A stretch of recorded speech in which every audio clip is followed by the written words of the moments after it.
I gave you my heart.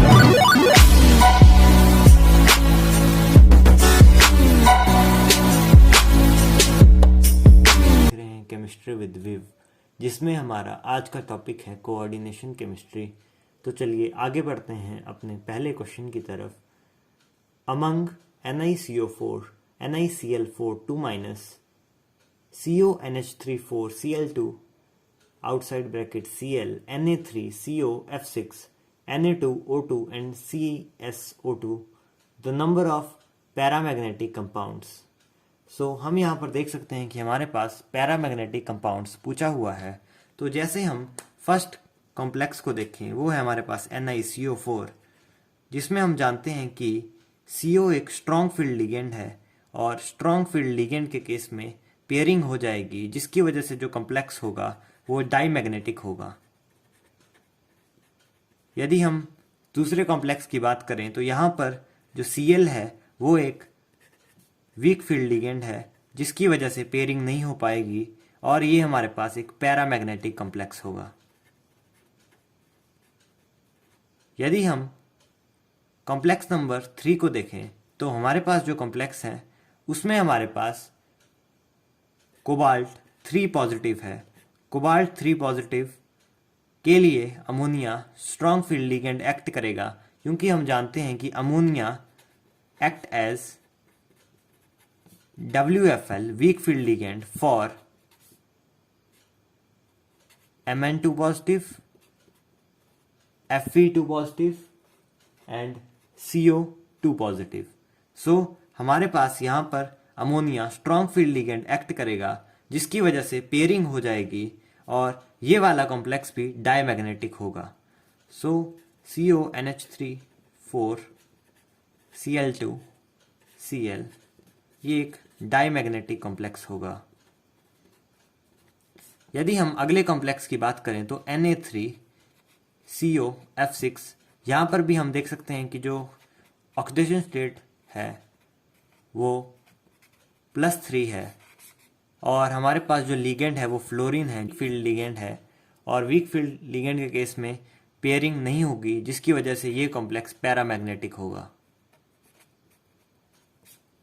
यदि हम Na2O2 की बात करें तो हम देख सकते हैं कि इस क्वेश्चन में थोड़ी सी केमिकल बॉन्डिंग भी इन्वॉल्व की गई है। तो यहाँ पर हम देख सकते हैं ये एक परऑक्साइड कंपाउंड है, जिसमें हमारे पास O2 2 नेगेटिव होता है। अब मैंने कैसे पता लगाया कि O2 2 नेगेटिव होगा, क्योंकि मैं देख रहा हूँ कि सोडियम की जो ऑक्सीडेशन स्टेट है वह +1 होनी चाहिए। अब देखिए हमारे पास 2 सोडियम है और हम ऑक्सीडेशन स्टेट ऑफ सोडियम में x मान लेता हूं तो 2x। अब ऑक्सीजन की जो ऑक्सीडेशन स्टेट है वो ऐसी होनी चाहिए जिसकी वजह से हमारे पास जो रिजल्टिंग x की वैल्यू आए वो 1 आए। तो 2x माइनस 2 इक्वल टू 0, यानी कि हम देख सकते हैं यदि हम O2 पे 2 नेगेटिव चार्ज लें तभी जाकर x की वैल्यू 1 आएगी। हम देख सकते हैं कि यहाँ पर O2 2 नेगेटिव होगा। और अगले केस में हम देख सकते हैं CSO2, ये एक सुपर ऑक्साइड कंपाउंड है। अब मैंने ये ऐसे पता लगाया क्योंकि हमें सीजियम पे भी +1 ऑक्सीडेशन स्टेट चाहिए। तो मान लीजिए मैं सीजियम की ऑक्सीडेशन स्टेट को x मान लेता हूं, जो कि +1 आनी चाहिए। तो यहाँ पर जो O2 पे चार्ज होगा वो 1 नेगेटिव होगा, तभी जाकर x - 1 इक्वल टू 0, यानी कि x की वैल्यू 1 आएगी।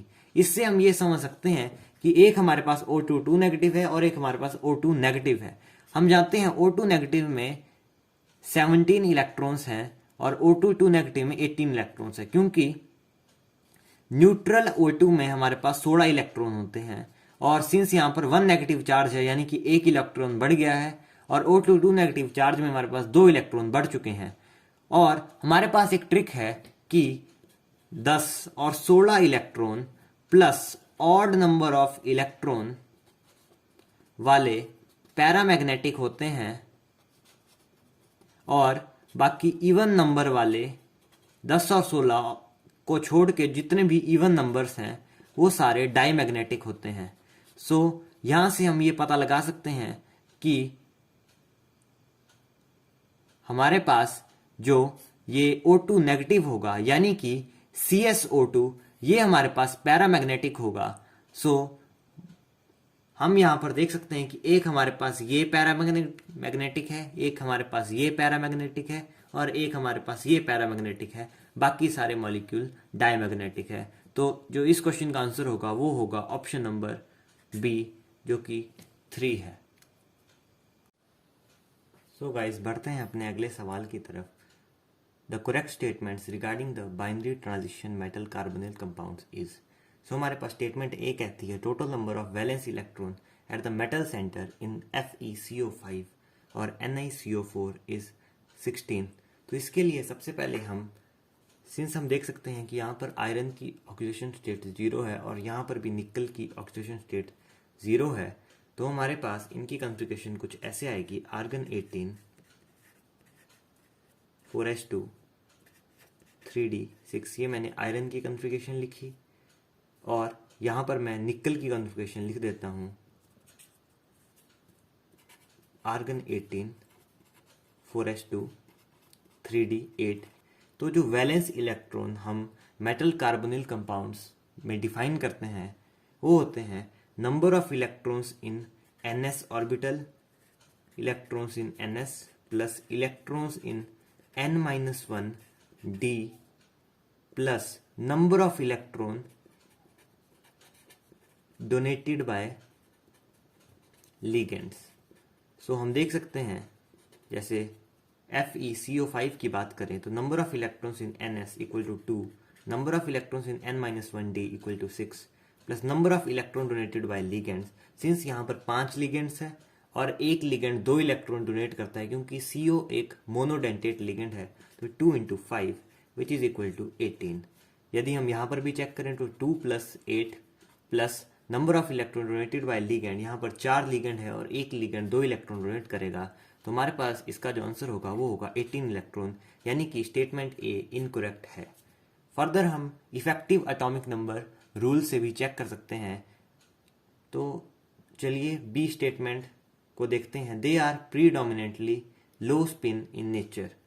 सो हम देख सकते हैं क्योंकि CO एक स्ट्रॉन्ग फील्ड लिगेंड है और हम जानते हैं कि strong field ligand causes pairing of electrons. तो जब ये पेयरिंग ऑफ इलेक्ट्रॉन कॉज करेगा तो हमारे पास जाहिर सी बात है कि लो स्पिन कॉम्प्लेक्स ही बनेंगे। हम चेक भी कर सकते हैं, जैसे यहाँ पर 4s2 है और यहाँ पर d ऑर्बिटल में 8 इलेक्ट्रॉन्स हैं, 1 2 3 4 7 एंड 8। सो हम देख सकते हैं कि यहाँ पर ये वाला इलेक्ट्रॉन इधर आ जाएगा और ये वाला इधर आ जाएंगे, तो हमारे पास टोटल पेयरिंग हो जाएगी जिसकी वजह से लो स्पिन कॉम्प्लेक्स की फॉर्मेशन होगी। जो स्टेटमेंट नंबर सी है उसमें हमें बोला गया है the metal carbon bond strengthens if the oxidation state of metal is lowered. So C statement को देखने से पहले हम साइनर्जिक बॉन्डिंग के कॉन्सेप्ट को थोड़ा समझते हैं। तो साइनर्जिक बॉन्डिंग का कॉन्सेप्ट हमारे पास कहता है कि जो मेटल होता है और ये हमारे पास जैसे CO लिगेंड है, तो CO अपना इलेक्ट्रॉन डोनेट करता है मेटल को, जिसकी वजह से सिग्मा बॉन्ड की फॉर्मेशन होती है और बदले में मेटल अपना इलेक्ट्रॉन डोनेट करता है CO को उसके पाई स्टार यानी कि एंटी बॉन्डिंग मॉलिक्यूलर ऑर्बिटल में, जिसकी वजह से जो मेटल कार्बन बॉन्ड होता है उसमें सिग्मा करैक्टर भी होता है और पाई करैक्टर भी होता है। इस सिग्मा और पाई करैक्टर के कॉन्सेप्ट को हम साइनर्जिक बॉन्डिंग कहते हैं,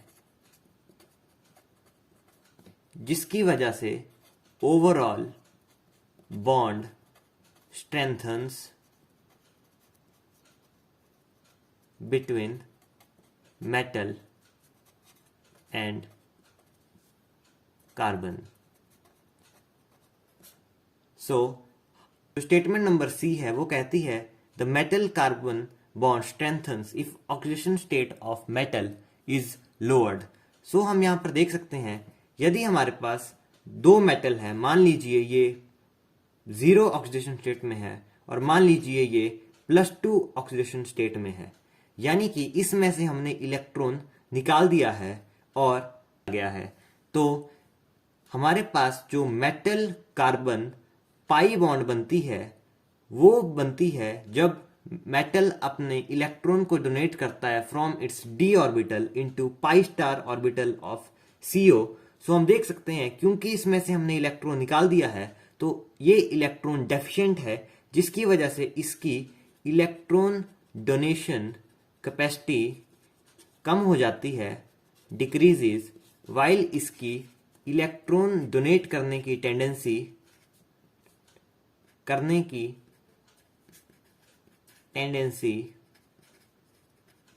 इंक्रीजेस।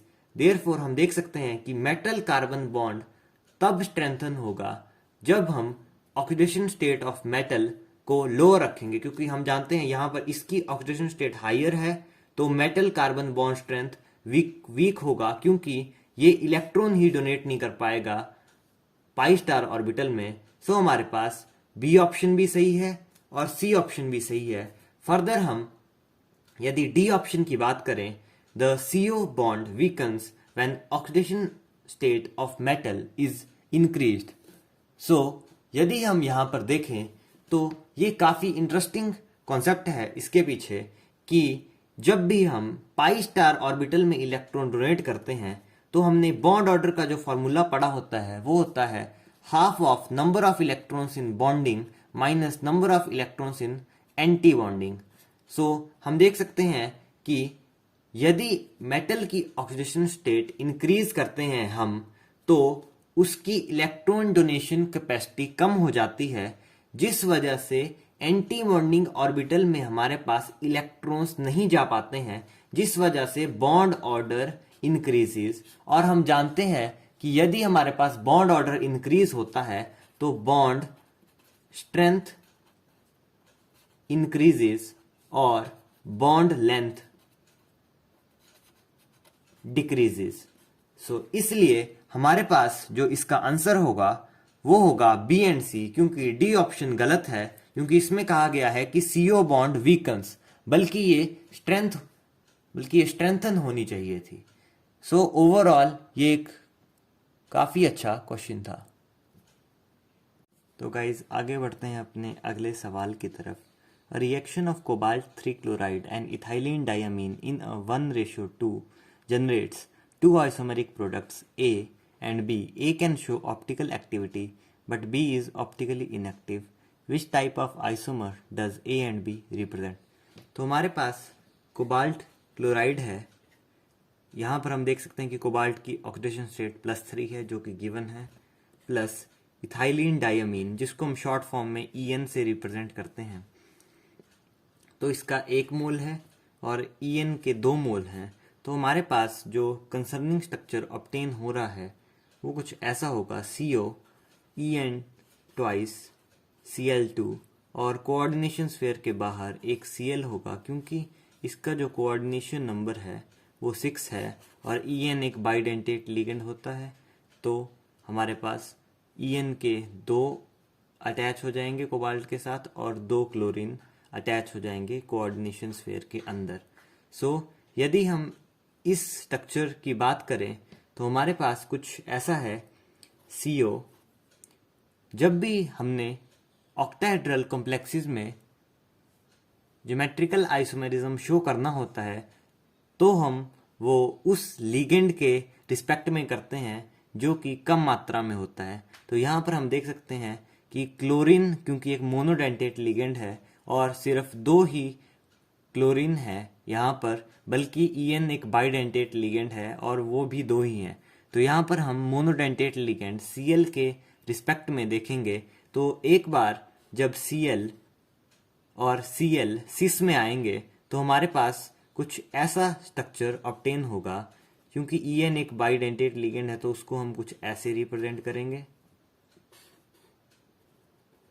और जो दूसरा स्ट्रक्चर ऑब्टेन होगा उसमें Cl और Cl ट्रांस पोजीशन पे आएंगे और EN कुछ ऐसा आएगा और दूसरा EN कुछ ऐसा आएगा। तो हम यहाँ पर देख सकते हैं कि ये वाला सिस आइसोमर है और ये वाला ट्रांस आइसोमर है, क्योंकि हम देख सकते हैं कि यहाँ पर प्लेन ऑफ सिमिट्री है जिस वजह से ये ऑप्टिकली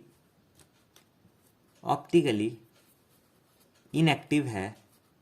और जो हमारे पास सिस आइसोमर है, इसमें हम किसी भी प्लेन के अलोंग प्लेन ऑफ सिमेट्री नहीं फाइंड कर सकते हैं, इसलिए ये हमारे पास ऑप्टिकली एक्टिव होगा, क्योंकि इसकी जो मिरर इमेज है वो नॉन सुपर इम्पोजेबल है। यदि हम तो इस क्वेश्चन का जो आंसर होगा वो होगा ऑप्शन नंबर ए। अगर मैं आपको बाकी ऑप्शंस के बारे में बताऊं तो लिंकेज आइसोमर, तो लिंकेज आइसोमरिज्म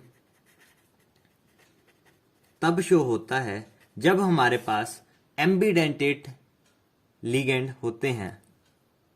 जैसे हमारे पास जो नाइट्रो लिगेंड है उसमें हमारे पास नाइट्रोजन भी डोनेट कर सकता है इलेक्ट्रॉन और ऑक्सीजन भी डोनेट कर सकता है। तो ये या तो ये NO2 जिसमें नाइट्रोजन डोनेटर होता है, और ये ONO भी एग्जिस्ट कर सकता है जहां पर ऑक्सीजन डोनेटर होता है। तो इस टाइप के कॉम्प्लेक्सेस जिनमें हमारे पास एम्बिडेंटेट लिगेंड हो, वही कॉम्प्लेक्सेस लिंकेज आइसोमेरिज्म शो कर सकते हैं। रही बात कोऑर्डिनेशन आइसोमर की, तो कोऑर्डिनेशन आइसोमर्स होते हैं वो उन कॉम्प्लेक्सेस में होता है जिनमें हमारे पास जो पॉजिटिव और नेगेटिव आयंस होते हैं वो भी कॉम्प्लेक्स होते हैं।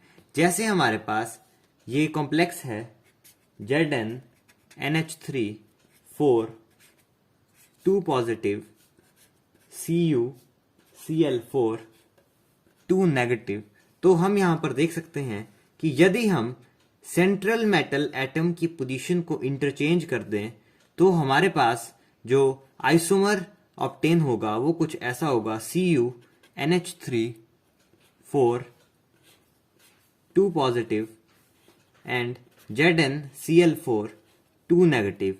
तो ये हमारे पास एक केस है कोऑर्डिनेशन आइसोमरिज्म का।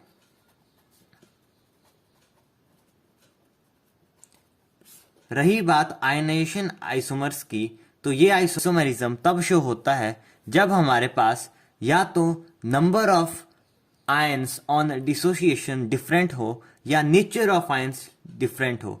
फॉर एग्जांपल हमारे पास जैसे ये कॉम्प्लेक्स है PtCl2 NH3 4 Br2, तो हम यहाँ पर देख सकते हैं कि यदि हम इन दोनों ब्रोमीन को अंदर ले जाएं तो हमारे पास कुछ ऐसा प्रोडक्ट ऑब्टेन होगा। तो यहाँ पर जब डिसोसिएशन होगी तो ये वाला कॉम्प्लेक्स हमारे पास 2Br नेगेटिव आयंस देगा और ये वाला कॉम्प्लेक्स 2Cl नेगेटिव आयन देगा, क्योंकि हम जानते हैं कि कोऑर्डिनेशन स्फीयर के अंदर वाली स्पीसीज डिसोशिएट नहीं होती है, सिर्फ कोऑर्डिनेशन स्फीयर के बाहर वाली स्पीसीज ही डिसोशिएट होती है। इसलिए यहाँ पर हमारे पास नंबर ऑफ आयंस तो सेम है लेकिन नेचर ऑफ आयंस डिफरेंट है। तो इस केस में हमारे पास आयनाइजेशन आइसोमर शो होगा। होपफुली आप लोगों को समझ आ गया होगा।